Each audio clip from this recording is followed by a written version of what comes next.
ঠিক আছে? তো এখানে আসলে কী হবে? এখানে আসলে এই যে বললাম যে আপনাকে personalize action plan, personalize planning, তারপরে হচ্ছে আমরা আপনার দায়িত্ব নিলাম, বাট শেখার কাজ আপনাকে শিখতে হবে। আপনি বললেন যে তা তো আমার আর ভিডিও দেখার দরকার নেই, তাহলে আপনি বোকা জগতে বাস করতেছেন। শিখতে হবেই আপনাকে, আপনি এখানে আসলেও শিখতে হবে, না আসলেও শিখতে হবে। আমার কথা বুঝতে পারছেন?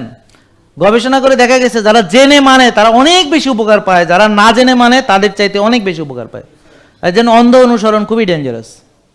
এই জন্যে বলা হয়েছে যে তোমরা কি কোরআন পড়ো না, তোমরা কি বুঝো না, তোমরা কি ভাবো না, তোমরা কি জানো না। আল্লাহ তাআলা এগুলো কেন বলেছেন? তোমরা কি চিন্তা করো না কেন বলেছেন? কারণ না জেনেও নামাজ পড়লে আপনি সওয়াব পাবেন, জান্নাতেও যাবেন, কিন্তু জেনে বুঝে পড়লে যে সওয়াব পাবেন ওটা ধারে কাছেও না। নাকি বুঝলেন না কথা?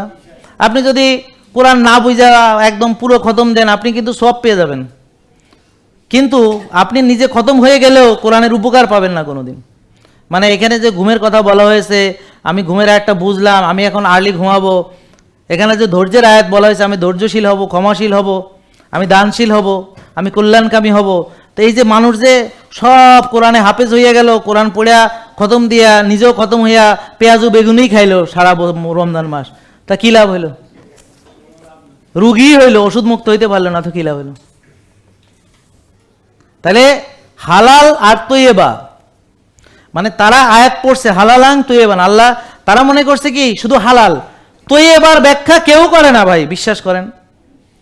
মনে হয় তৈয়বা শব্দটা কোরআনের বাইরের, অথচ একই আয়াতের দুটো মানে একই আয়াতের শব্দ দুটো, মানে আল্লাহ বলেননি শুধু হালাল খাও, বলছেন হালালাং তৈয়বান, হালাল এবং কল্যাণ খাবার, প্রকৃত খাবার, তাজা খাবার, পিওর খাবার, যেই খাবার আপনার জন্য কল্যাণ।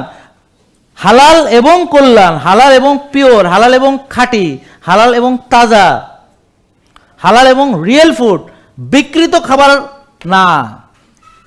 যে খাবার খেয়ে আপনি রোগী হবেন, অকল্যাণ হবে আপনার, সেটা না। আপনি ডায়াবেটিস রোগী, যে খাবার খেলে সুগার আকাশে উঠবে, সেটা না, সেটা কল্যাণ না। আর আল্লাহ আপনার অকল্যাণ চান না, আপনি একমাত্র নিজের অকল্যাণের জন্য চেষ্টা করেন যে জাহান্নামে যাওয়ার জন্য।